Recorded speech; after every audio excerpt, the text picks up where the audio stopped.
Продолжаем дополнять информационную картину понедельника. В студии Надежда Саханская. Здравствуйте. В начале выпуска об основных темах. Проведена трассировка будущей магистральной Волс-Ханды-Газырянка. Новая линия будет пролегать через труднодоступные населенные пункты. Время возможностей наступило для жителей Вилюйского улуса. Там состоялась ярмарка вакансий. Ну а в Хандыге определили самых спортивных дошколят. Победителем спартакиады стал детский сад «Мишутка». Экипаж передвижной лаборатории волоконно-оптической линии связи республиканского оператора «Арктик Телеком» успешно выполнил первый этап трассировки будущей магистральной ВОЛС проекта «Синергия Арктики» по маршруту Хандыга-Черский. Выбран итоговый маршрут, чтобы минимизировать риски повреждения кабельной инфраструктуры природными факторами и обеспечить максимальную надежность работы сети. В Якутии продолжаются профилактические рейды в рамках акции «Безопасный лед». Сотрудники ГИМС, ГОЧС и ГИБДД проводят беседы с населением, а также выезды на ледовые переправы и водные объекты республики. Несмотря на запрет передвижения, вступивший в силу 17 апреля, находятся водители, которые все еще перемещаются по несанкционированным местам выезда на лед. В поисках и регистрации нарушителей также применяются дроны. Они фиксируют номер и марку автомобиля, которые далее направляются в ГИБДД. При выявлении выезда транспортного средства на лед граждане будут привлечены к административной ответственности, и штраф будет соответствовать от 3 до 5 тысяч рублей. На должностных лиц будет наложено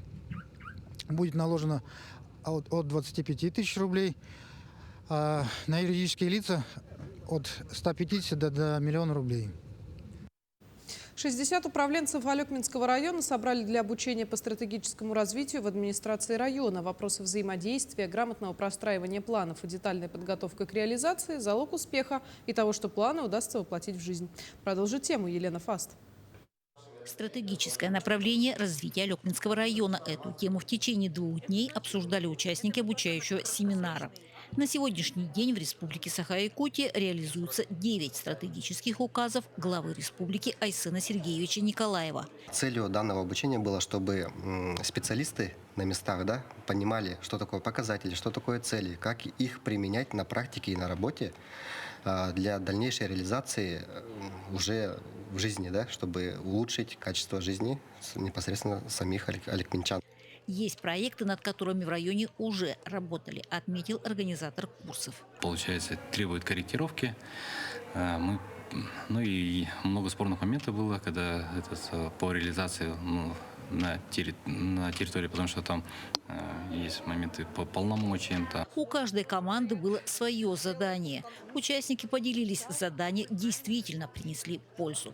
В примере паспорт проекта мы делали, одного из компонентов. И вот в этой части нас научили, как можно подробнее и более качественнее разработать, сколько нужно проделать элементов и проработать эти элементы в документах, чтобы понять, как качественнее реализовать проект. База в 60-70% выдана, заметили приехавшая команда. И уже по ходу работы Управление экономики района должна уже будет определить портфели проектов, приоритетные проекты для реализации уже в районе. То есть мы сегодня им дали уже 60-70% готовых проектов. Основа есть, необходимо довести ее до логического завершения. Елена Фаст, Максим Копылов, Алекминск. Территориальный центр занятости Вилюйского улуса провел региональный этап всероссийской ярмарки трудоустройства «Работа России. Время возможностей». Всего на ярмарке приняли участие 15 организаций и учреждений улуса, представив более 70 вакантных рабочих мест. Подробности у наших коллег.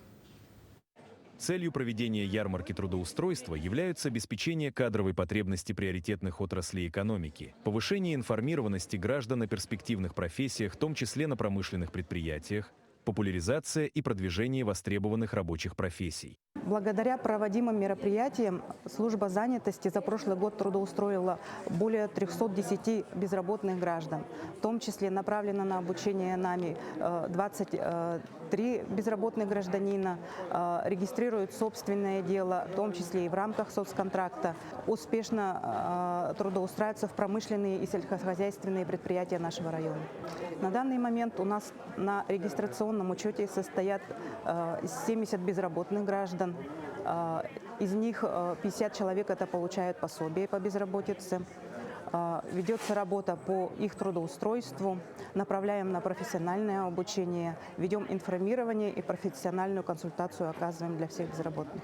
В рамках Всероссийской ярмарки трудоустройства Центром занятости организован профориентационный тур в компанию ЕТЭК для студентов и безработных граждан. Ярмарка рабочих учебных мест, круглые столы и собеседования с работодателями. Сегодня мы представляем ряд образовательных программ, которые мы реализуем в рамках нашей деятельности. И к тому же я сегодня представил такой проект новый, который инициирован в уникальном поселке Касылсыр. Это создание территориального образовательного комплекса, который соответствует по инновационным развитиям системы образования в целом по Российской Федерации и объединяет ресурсы школы, колледжа и дополнительного школьного образования. Всего на ярмарке приняли участие 15 организаций, представив более 70 вакантных рабочих мест. За эти годы, благодаря проводимым ярмаркам, удалось трудоустроить 300 безработных граждан, в том числе и обучить по различным профессиям в рамках нацпроекта «Демография». Ну а в Намском Улусе состоялась торжественная презентация книги о легендарном шеф-поваре Иннокентии Тарбахове «Путь шефа». Это 5-я совместная книга Иннокентия Тарбахова и Светланы Львовой. Первая часть книги посвящена жизни мастера кулинарии, истории успеха и жизни мальчика-сироты, который благодаря своему таланту смог добиться успеха в кулинарной сфере. Во вторую часть вошел 81 рецепт Тарбахова, среди которых есть и ранее не публиковавшиеся. Количество рецептов было выбрано не случайно. В этом году Иннокентию Тарбахову исполнится 81 год. Мне сегодня довелось большая честь сегодня побывать тут и приобрести книгу Тарбахова Иннокентия Иннокентьевича, которого я знаю вообще с детства. Старшая его дочка Татьяна, моя одноклассница. И вместе довелось нам тоже у него и проучиться, и вместе проработать тоже. С него и начинали наш кулинарный путь. Я сама тоже по профессии повар. Вот так вот, с удовольствием, с превеликим удовольствием буду читать эту книгу. Ежегодно 21 апреля, начиная с 2013-го, в России празднуется День местного самоуправления. Во всех уголках нашей страны этот день отмечается по-особенному. В этот знаменательный день одним из исторических событий в Нюрнбергском районе стало торжественное открытие мемориальной доски в память о председателе районного совета депутатов с 2008 по 2023, почетного гражданина Нюрнбергского района, принципиального, но человечного руководителя Сергея Ивановича Евсеева. В этом году мы впервые будем проводить день рождения Сергея Ивановича Евсеева. Это 6 сентября. Открытый районный турнир по волейболу. Почему? Потому что Сергей Иванович в свое время ежегодно проводил турниры по волейболу на Кубок Райсовета. Надеемся, что по увековечению нашего уважаемого Сергея Ивановича будет проводиться большая работа, и потомки на долгие годы будут знать его жизнь и работу. Первый пасхальный фестиваль прошел на полюсе холода. Подробности далее. В Светлое Христово воскресенье Уснерский дом культуры провел первый пасхальный фестиваль «Сотворим праздник». Несмотря на небольшое количество участников, первый блин не получился комом. Больше всех радовались дети. Они с удовольствием играли в бабушкины игры. Это оказалось очень увлекательно. Дети сегодня очень радостные, играют, игры очень интересные. Мы катали яйца, выкатывали, призы получали дети. Они играли в колпачки и очень интересно выигрывали. Вот. Играли в обручи. Я думаю, дети очень остались довольны и запомнили. Хватало дел и жюри. Нужно было оценить работы нырских хозяюшек, выбрать лучший кулич и самое креативное пасхальное яйцо, лучшую пасху, чего только не приготовили на стол угощений. На протяжении всего праздника ведущие рассказывали о традициях Светлого Христова воскресения. украсили праздник номера художественной самодеятельности в исполнении детей. Это мероприятие нужно так как наш поселок многонациональный, и мы представили наш православный праздник вот в таком расширенном виде, чтобы они хотя бы имели представление, что такое Пасха, что такое крашенки, что такое писанки, что такое пасхальный кулич, творожная Пасха. Вот это вот все у нас выставлялось сегодня на выставке. Светлана Поцелуева, Андрей Неустроев, Усть-Нера. Ну а в Хандыге на спартакиаде дошкольников-олимпионика выбрали самую спортивную команду среди 3 детских садов поселка. Победителем стал детский сад «Мишутка». Быстрее, выше, сильнее, вместе. Главный олимпийский девиз стал лозунгом и для хандыгских дошколят. Веселые старты включали в себя эстафеты с флажками, обручами, бег на перегонки, полосу препятствий. Спартакиада «Олимпионик» – это прежде всего популяризация здорового образа жизни среди юного поколения. К этим соревнованиям ребятишки готовятся со всей ответственностью, ведь «Олимпионик» – это поселковое состязание года, которое всегда проходит при полном зале. За 2 года, которые я работаю преподавателем физкультуры в детском саду «Мишутка», мы заняли 1 место. Спорт в нашем детском саду на 1 месте. Мы с детьми готовились месяц. Каждый день готовились, они были готовы, знали, что мы займем 1 место.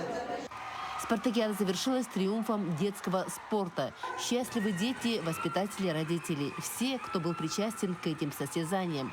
Украсили спортивный праздник танцы, песни воспитанников детских садов поселка и учащихся Хандыгской школы искусств, которые посвящались Великой Победе.